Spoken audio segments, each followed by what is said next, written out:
Al Faruk TV. Governor মহোদয়কে এই পর্যায়ে আমরা বিভিন্ন ধর্মের প্রতিনিধিদের বক্তব্য শুনবো। খুবই সংক্ষেপে মেহরবানি করে বলবেন, নামাজের সময় একেবারেই সন্নিকটে। এই পর্যায়ে আমরা কথা শুনবো ফাদার প্যাট্রিক গোমেজ, ক্যাথলিক ধর্মযাজক, খ্রিস্টান ধর্ম প্রতিনিধি।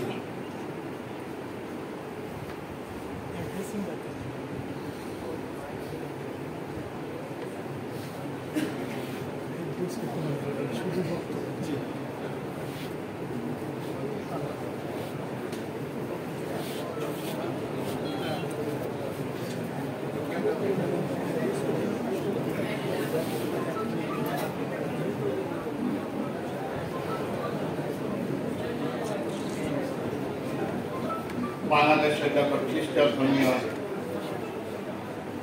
রয়েছে, খ্রিস্ট বিশ্বাসী রয়েছে এবং আমাদের রয়েছেন কার্ডিনাল প্যাট্রিক, রয়েছেন দুজন বিশপ এবং যাজকবর্গ এবং খ্রিস্ট বিশ্বাসীদের নামে প্রথমে আমি শ্রদ্ধাপূর্ণ অভিনন্দন জানাই পরম শ্রদ্ধেয় ও মাননীয় উপদেষ্টা, ধর্ম বিষয়ক মন্ত্রণালয় এবং মঞ্চে উপবিষ্ট বিশেষ অতিথিবৃন্দ এবং আমার অত্যন্ত কাছের মানুষ এবং শ্রদ্ধেয় তিনি এই রাজশাহী বিভাগীয় ইসলামিক ফাউন্ডেশনের শ্রদ্ধেয় পরিচালক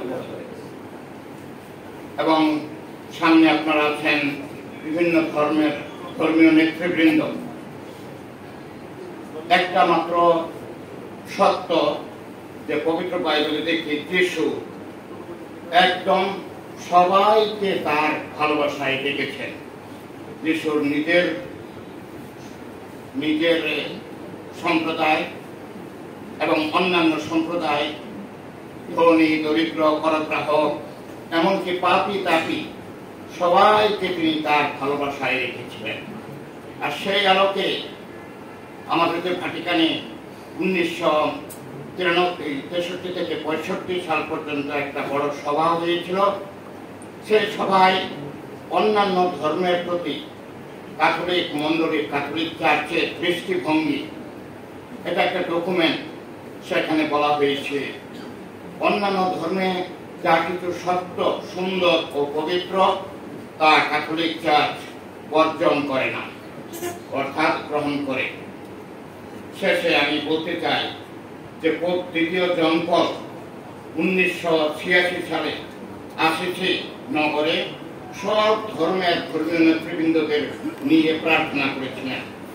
পোপ ফ্রান্সিস, বলতে চাই একটি খবর, পূর্ণপিতা পোপ ফ্রান্সিস আমাদের বর্তমানের পোপ মহোদয়, তিনি বর্তমানে রয়েছেন ইন্দোনেশিয়া, যেখানে কি মুসলিম গরিষ্ঠ মেজরিটি সেখানে রয়েছেন এবং আন্তর্জাতিক সংলাপকে অনেক গুরুত্ব দিয়েছেন। আর পোপ ফ্রান্সিস একটা পত্র লিখেছেন, ওই পত্রের শিরোনাম আমরা সবাই ভাই বোন। শেষে আমি বলতে চাই, এখানে লেখা আছে ব্যানারে, সুন্দর করে লেখা আছে দুইটা, একটা পজিটিভ আর একটা নেগেটিভ। পজিটিভটা হলো সম্প্রীতি প্রতিষ্ঠা আর নেগেটিভ হলো সন্ত্রাস, দুর্নীতি ইত্যাদি। এখন আমাদের করণীয় কি? এখানে কিন্তু লেখা আছে বিভিন্ন ধর্মের নেতৃবৃন্দের করণীয় কি। তাহলে এই করণীয়টা আমি বলবো, আমরা এখানে ধর্মীয় নেতৃবৃন্দ, ইসলাম ধর্মের আপনারা খুতবা দেন, খুতবা বলেন তো, তাই না? খুতবা, এই খুতবার সময় এই সম্প্রীতির পয়েন্টটা আনা, এবং সনাতন ধর্মের পুরোহিত যখন পূজা অর্চনা ইত্যাদি সভা সমাবেশ করেন সেখানে আনা। আর খ্রিস্ট ধর্মের বিশেষভাবে আমরা যাজকগণ, পালকগণ, আমরা রবিবার দিন যখন নাকি উপাসনা হয়, আমাদের নামাজ হয়, সেখানে আমরা ইসলামিক ভাষায় খুতবা বা উপদেশ, সেখানে আমরা এই সম্প্রীতি এটি ছড়িয়ে দিতে পারি। আর সব শেষে বাংলাদেশের মানুষ সম্প্রীতির মানুষ, গোড়া থেকেই, এখন নয় শুধু গোড়া থেকেই খ্রিস্টান বাড়ি আর মুসলিম বাড়ি, পাশাপাশি প্রতিবেশী চাচা কেমন আছেন, অন্তর থেকেই বেরিয়ে আসে, অন্তর থেকে। আর হিন্দু যদি থাকে তাহলে কাকিমা কি রান্না করছেন, কাকা কেমন আছেন, এটা আমাদের অন্তর থেকেই বেরিয়ে আসে। আর একটা কথা আমার খুবই ভালো লেগেছে, আমার পরে পরিচালক মহোদয় এবং আরেকজন বোধ হয় আপনি বলেছেন, হ্যাঁ, যে এখানে আবার সংখ্যালঘু কি, আপনি বোধ হয় সংখ্যালঘু কি, আমরা সবাই বাংলাদেশি। অত্যন্ত ভালো লেগেছে আমার এটা, আমরা সবাই বাংলাদেশি। আসুন,